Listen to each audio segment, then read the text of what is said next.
there's not really good data on prevention of food allergy. I think in the past we would say when babies were born, avoid certain foods, and then the studies came out that's like there's no really good data on avoiding foods for both the babies and the moms during pregnancy.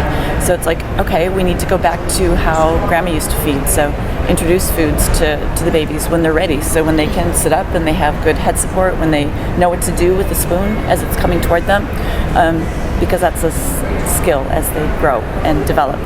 Then feed them what's on the table, mush it up so it's not going to be a choking hazard. So I think that's really the best advice.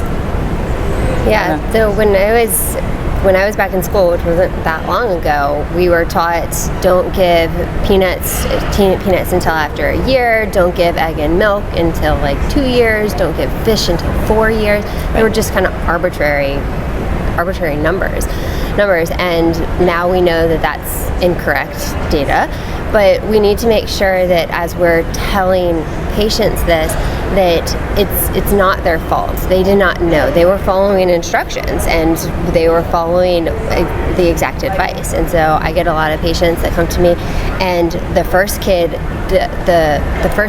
does have food allergies, and they say, well, what am I supposed to do with this next one to prevent them from having food allergies?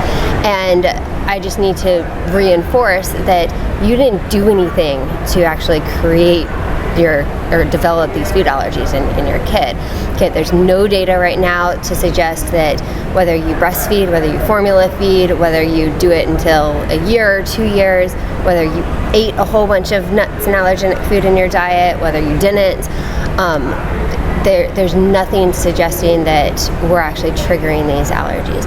And there's a ton of parents that are totally caught off guard by it because they don't have allergies themselves. I think, what's the number? It's like 50% or something like that. That's a crazy big number of kids that are developing food allergies that don't have parents with food allergies. And so they're really caught off guard about why this is happening. And I think the thing to consider is, well, not really why it's happening, but what can you do about it now? And if you are pregnant or you're thinking about having another kid, is there anything that you can do to prevent that next one from having allergies? And we know that there are some modifiable factors like early introduction and introducing foods between 4 and 6 months old as soon as the kid is ready for solids.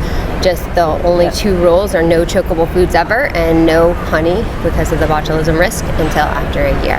But there's a lot of products on the market, and I know those are kind of controversial, but there's a lot of products on the market that make it easier, because it's not just a checkbox of, okay, I gave my kid peanuts, that's a safe food, I'd never have to give it to him again. Again, you actually have to incorporate it as part of your diet. So we do a ton of food challenges at National Allergy Center, and one of the hardest things is once we actually say this kid is not allergic to this food, our instructions are, or my instructions used to be, incorporate the food as part of the diet. It's really hard though, because babies don't eat that much and they wear as much food as they actually ingest.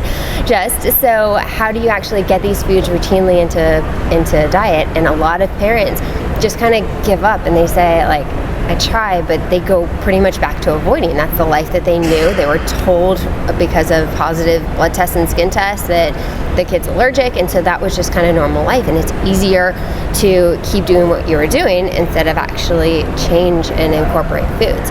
And so now I've changed my tune a little bit. Instead of saying incorporate as part of your diet, I give them specific instructions based on the LEAP study, and say, okay, I want you this particular food in the kid's diet 2 to 3 times a week.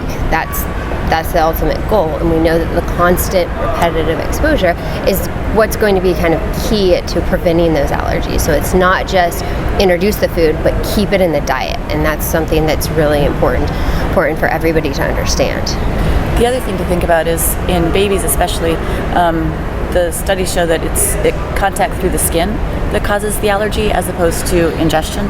So keeping the skin in good shape, keeping the barrier function working really well is super important.